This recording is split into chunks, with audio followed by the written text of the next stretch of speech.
How do you spot in seconds a fraud? Let's get in reverse and not neutral. What the hell?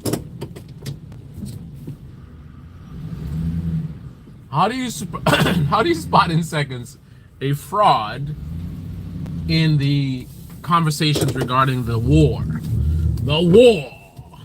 Guerre in French, I think. I don't know. A lot of dishonest people, and they're pretty easy to spot.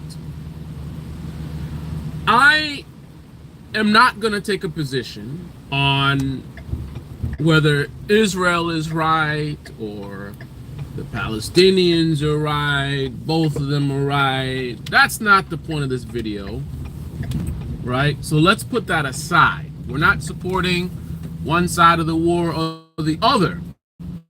What we are purely focused on is the lack of honesty in the discussion about the war, right? All right, put my belt on, all right. So, here's how you can tell who the frauds are. So the first thing you're gonna notice is if you are not even necessarily supporting one side or the other, you're just commenting on a specific thing, a specific issue. That thing being the constant bombings in Gaza, right? And all the civilian casualties, right? So even if you're pro-Israel, you could have a problem with the bombings in Gaza, right? So how you can spot a fraud very quickly in this conversation is you critique the bombing, again, not supporting Palestinians, and you could in fact be supporting the Israelis. Your issue is purely on the bombings in Gaza. That's just an issue you have. So even if you support Israel, you might have an issue with the bombing or just have questions about the bombings, right? Just asking questions. Ask a fraud, right? How many bombings or deaths of civilians is enough, right? If someone kills 1,000 of your civilians and you kill 2,000 of their civilians, is that enough? What if you kill 3,000? They kill 1,000, you kill 3,000.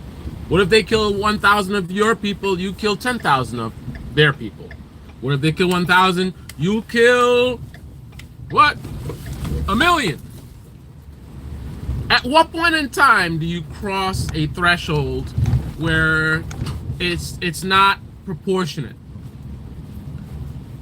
And even if you believe that it's okay to have a tactic where you're not going to be proportionate, I think Ben Shapiro might have suggested as much, where to really send a message home, like for every one of my people, we're going to kill 10 of yours. You know what I mean? Even if that's what you're going to do,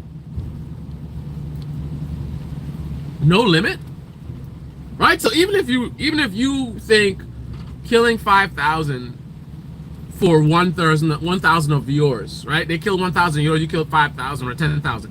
Even if you believe that's okay as a tactic, for whatever reason you think that's powerful, like, you know, really sends a message, they're gonna really be afraid to mess with you again. Like whatever the logic you have behind that, even if you think that's the question, I'm sorry, even if you think that's okay,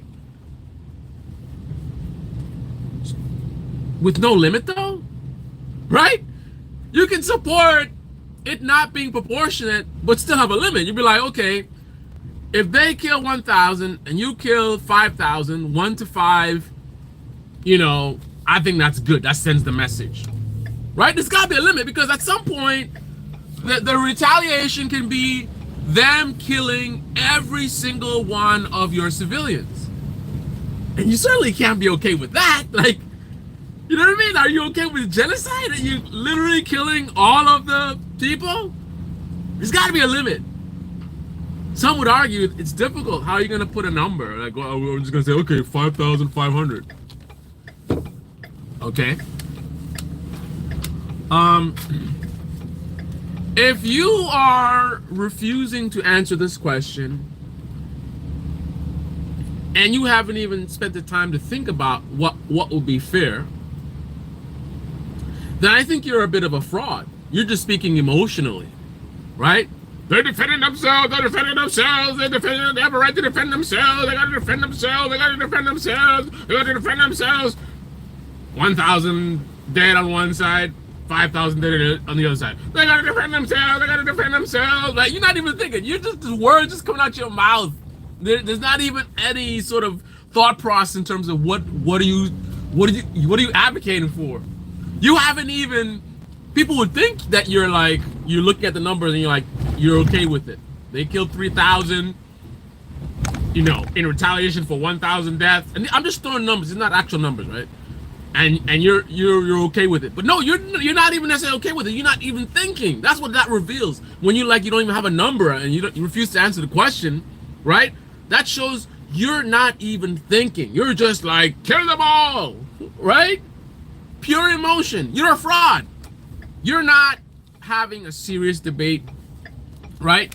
Your position is invalid, right? You're knee-jerk, right? You're savage. That's what you are, right? That's one way how you expose them. Ask them if they're okay with more, the imbalance of deaths being so disproportionate. If they're okay with that, right? But yet, they won't even entertain a conversation about what, and of course I understand what you're saying, like the idea of you saying, okay, 10,000 deaths is okay, right? Who wants to be the one to say that? But that's what you're saying. That's the thing. If you're not a fraud, you're legit. If you're really down for the get down, like you're like, okay, disproportionate, whatever. If that's what you really feel, then man up, woman up, and say the numbers, right? And if you don't have the heart to say the numbers, then shut the fuck up with your, oh, disproportionate is okay, or they're defending themselves. No matter how many people are dead, just keep, no matter, they're defending themselves. Shut the fuck up with that bullshit, right? Because you're not serious. If you're serious and you're really okay with this, then say a number. It don't gotta be a precise number, but give an idea. And again, I realize that's a savage thing. You're gonna, oh, I'm okay with 10,000 people dying, right? But that's your posture. Your posture when you keep saying defend, defend, defend, while it's so imbalanced, that posture is that it doesn't matter to you, right? It doesn't matter to you. But if it doesn't matter to you, then say the number, right? So that's number one. The other thing is, so the other way to detect the fraud in this conversation is you're having a debate with someone about this war, and let's say you're pro-Palestinian, right?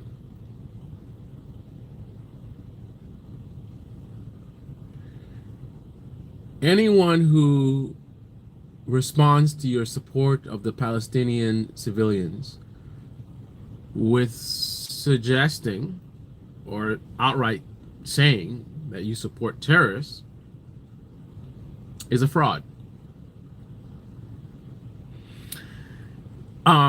Supporting Palestinian civilians is not the same thing as supporting Hamas. Unless, of course, the person is suggesting that there's no distinction between innocent civilians and Hamas. But surely they do recognize the difference between the two. So why would they say something as stupid as you're a terrorist sympathizer or you support Hamas when you have said nothing of the sort? This is an overt sort of revelation that they're frauds, right? Whatever their position is in terms of why they support Israel over Palestine is not really very solid, right? Clearly their position is not very solid. So they're unable to defend their position, right? have a good faith conversation and like, this is why I support one side over the other, right? If they did have a good position, they would state the position. They would make the argument. The only reason for them to not make their actual argument and instead smear you and suggest that you support Hamas is that's basically a scam, right? The idea, it's almost like, it's very interesting. Some of these people might be the same people who complain about people dropping racism, you know? Everybody's racist. To shut down conversations. Is it not the same tactic? Someone who's clearly supporting Palestinian civilians, and then you say, "Oh, you support Hamas." That's saying you're racist. You're racist with no basis for that claim, right?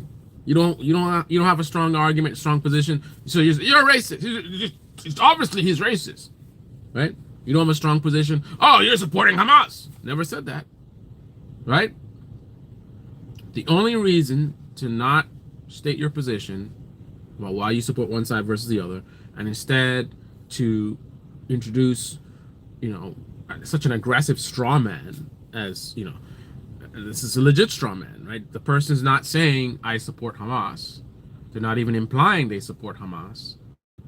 So for you to create this fictional thing, you know, that they didn't say, and pretend like they said something, and now you're going to argue against something they didn't really say, right?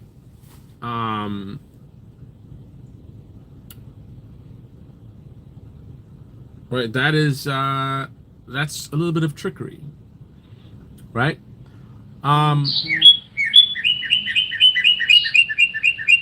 So I think the people who are doing this are being very dishonest. They're unable to defend their positions, and they're playing games. It's no different than if your position regarding abortion. You feel insecure about it. You're not really strong on it. Hey, Andres, how you doing, man? I'll respond to your comment in a second.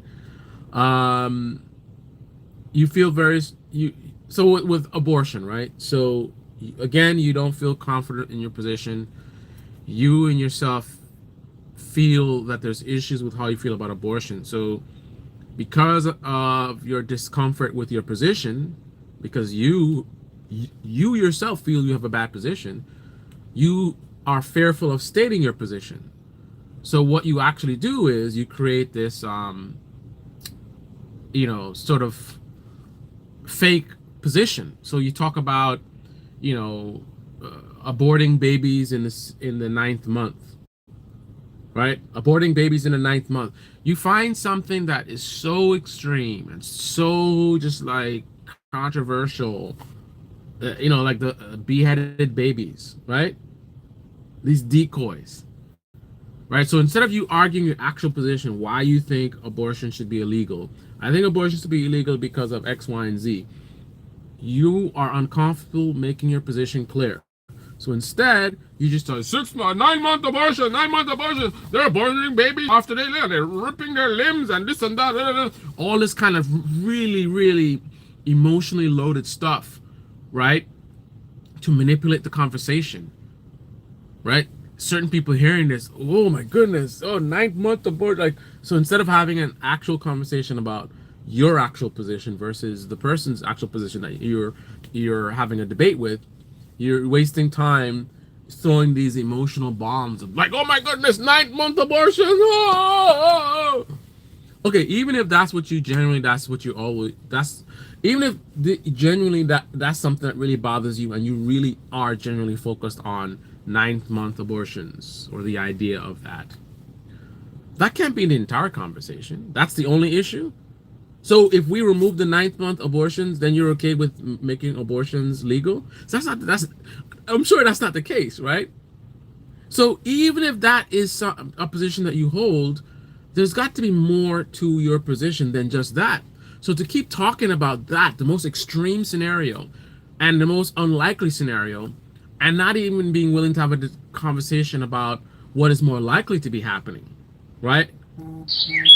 Why would you not want to talk about a typical type of abortion scenario and your issues with them, and instead just focus on an outlier. The only reason to do that is if you're being dishonest. You don't feel you have a strong position, so you have to play games and play with people's emotions, talk about ninth-month abortion. That's what it is when you say you support terrorists, you support Hamas, to somebody who never said anything of the sort, right? You feel your position is weak. You feel your position is weak, right? You are uncomfortable presenting your position.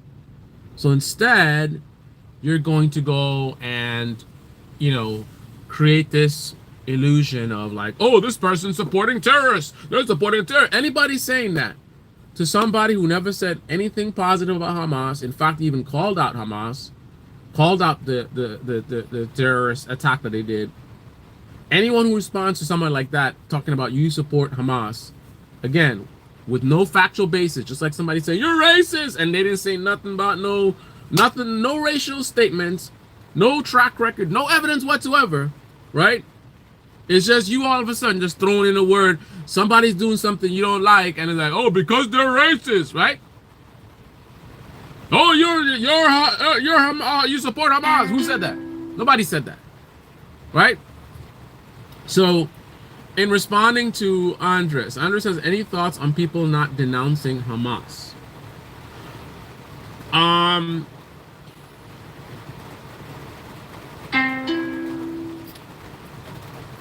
Number one, I can easily expect that most people who would comment about others not denouncing Hamas have not themselves denounced anything that Israel has done. Right? So it's just kind of childish, Israel can do no harm, but you're supposedly concerned about what Hamas is doing, right? Hamas did something very bad, right? I think many people can agree on that. But for some reason, that's the only thing that you are willing to verbalize or denounce. But you would critique someone else for talking, about Israel doing stuff and then nothing about Hamas. Like, can we be consistent? How about we denounce the atrocities of Israel and the atrocities of Hamas? How about we do so without equating the two and suggesting necessarily that what Israel did is the same thing as what Hamas did? Like, it's not a competition. How about we just say it's not about who is worse than the other. It's about, I detest the actions of Israel in these instances. I detest the actions of Hamas in terms of like how about we just how about we have a problem with cruel, inhumane behavior, no matter who's doing it, rather than being preoccupied with what the other side is doing, right? And oh my goodness, this rain again. What are we in Seattle?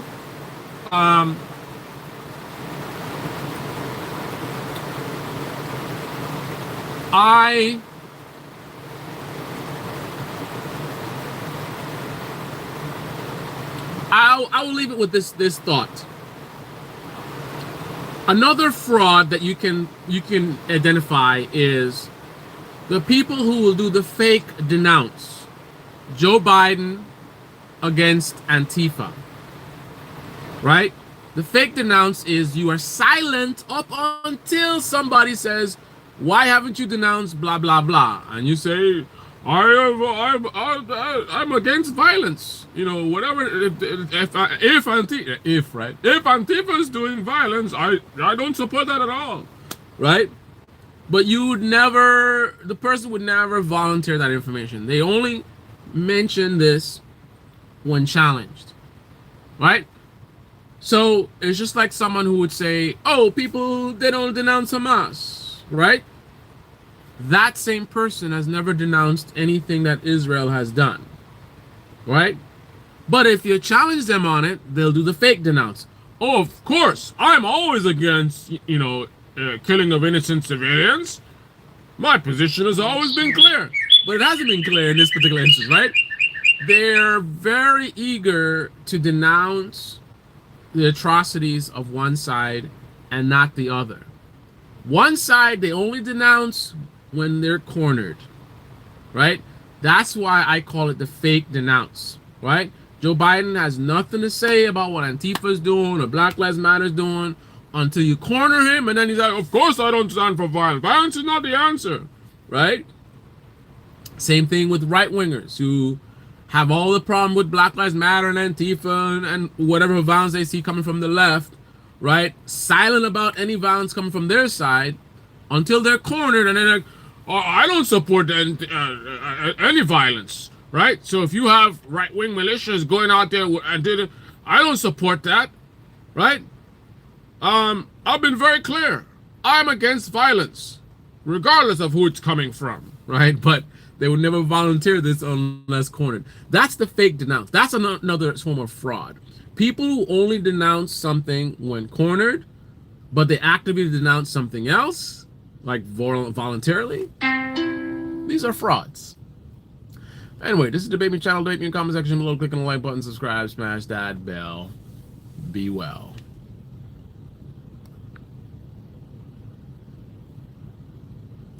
TGIF.